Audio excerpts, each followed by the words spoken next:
Question 1. The primary message of the videos were to describe how the internet was originally established to give us access to information at the click of a mouse. Now, 25 years later, people have been using different forms of social media and have been able to connect unlike ever before. People are able to express whatever they desire to the rest of the world and in different ways they never would have been able to without the use of these tools. This is rapidly changing society in the process. For example, in the Wesh lecture and the phenomena of Lonely Girl, how they expose creative approaches and the human desire for honesty clash in the realm of the internet. Strangers from around the world were emotionally affected by several people who were not purposely trying to trick them, but their attempt to express creativity. I also found it interesting how the paradoxes of freedom of expression versus legality have come to surface. The more informed and independent that the society has become with their freedom to express has essentially violated every law intended to prevent free access. Proving that exposure and continued freedom to do so is something our government no longer can control. I can relate to these messages because I have witnessed through my entire life this exact phenomena. When I was really little, we started using AOL. That's how you were able to communicate with people and access information. When I got to high school, that's just when social media started to become a thing. And all of a sudden, you could talk to people from other schools. You could talk to really anyone and exchange information even more than something like AOL. And it was great, but at the same time, obviously, parents in school at that age kind of were very hesitant about it. Now it's the daily norm. It's everybody has social media. Businesses have social media that, our parents, grandparents, everybody's on there. And you can express yourself in any kind of way you want. You can be creative. You can take someone's video and remix it. You can really express yourself in any way possible.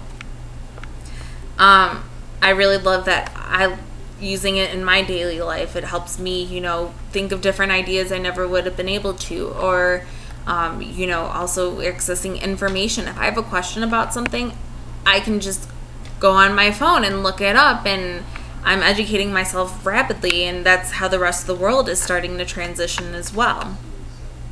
Question number 2.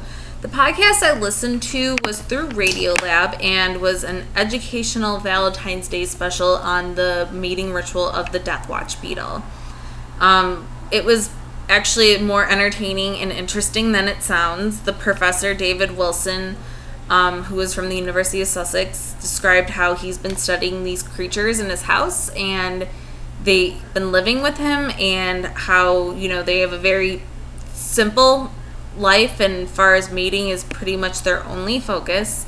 And the whole concept of the myth of the death watch beetle was when people were passing, they would hear this knocking, and in myth, thinking that it was the knock of the devil, but instead just the death watch beetle banging its head on the floor as its mating call. It was actually comical and interesting as how they made something that was so boring, which I kind of loved how a podcast is able to do that. And they were able to even use different sounds and make it a little more animated, again, making it more engaging for the listener than having to just read a book and read about it. When going into Web 2.0 technologies, I really think they can help and bring together to support and help bring together different concepts.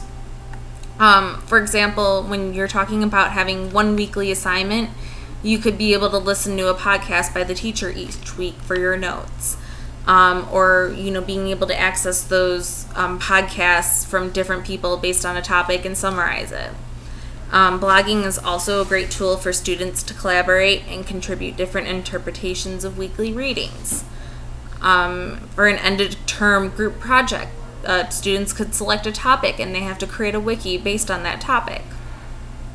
I believe social networking applications are very useful in the educational environment. They help students engage, communicate, get creative. Younger students definitely have to have boundaries on that. But other than that, it's really just a great way to evolve learning and education and help students really have a desire for knowledge.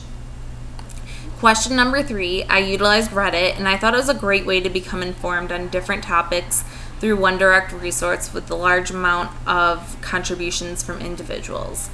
It was also a great platform to create in-depth discussions and expand on topics. I love that this is freedom of expression and it can contribute to the evolution of knowledge.